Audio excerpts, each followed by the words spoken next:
Hello, everybody. This is an episode of Reality Is, and I'm coming to you because Election Day is fastly approaching. Early voting ends on November the 7th, and we really can't afford to sit in and not exercise our right to vote. It's very important that we get out and we exercise our right to vote. I know you heard it said over and over again that people have died for that right to vote. And we should not negate it and not use it in which it was intended to be used. Because if you do not, we potentially could be rolling the bus backwards if we allow Donald Trump to get into office. Now, some people may not like this, and I'm not really caring because we have what we call freedom of speech, and I'm exercising that right.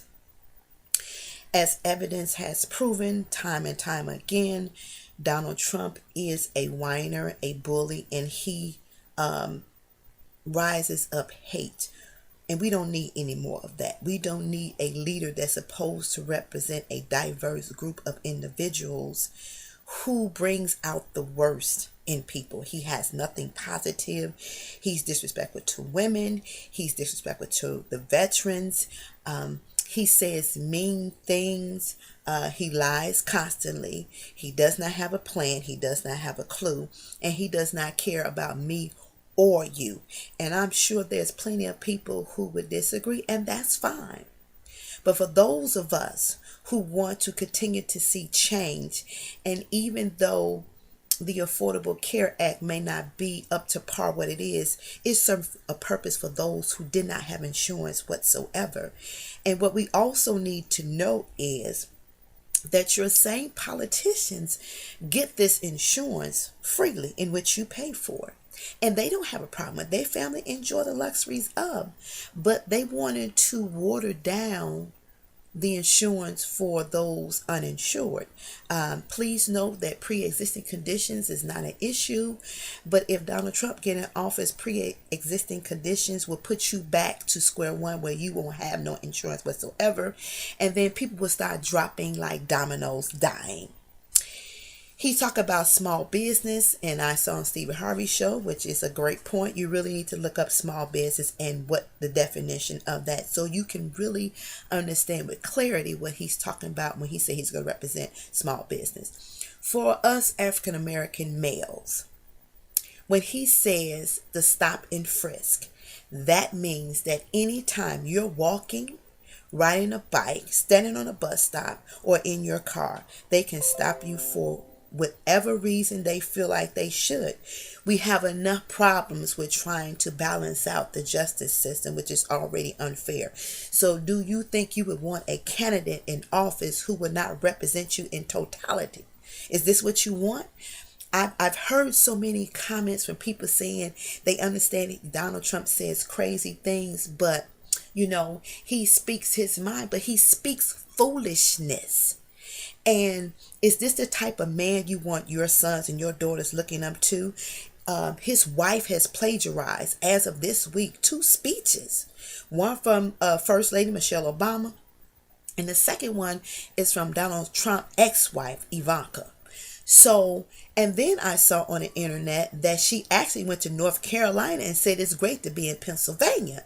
So what does that say? She's clearly on the bus of confusion. So, and she has posted pictures of her being butterball but naked. So is this what you want your daughter to say, I want to look up to, and she's the type of first lady I would want my children to look up to? No, it's not.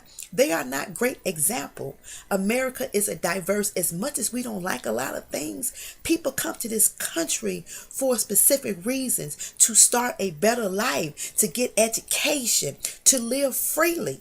And then we want to put a nutball in office who has not a clue. So what? He runs businesses.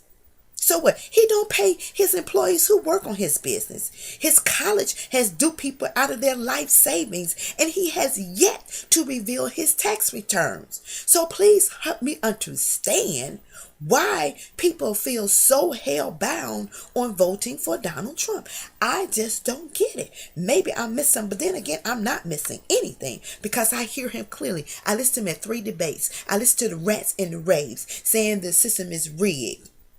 You know, the news media is no good. Everybody's no good except for you. You're the perfect person. Let me give you a hint. All the perfect people are dead.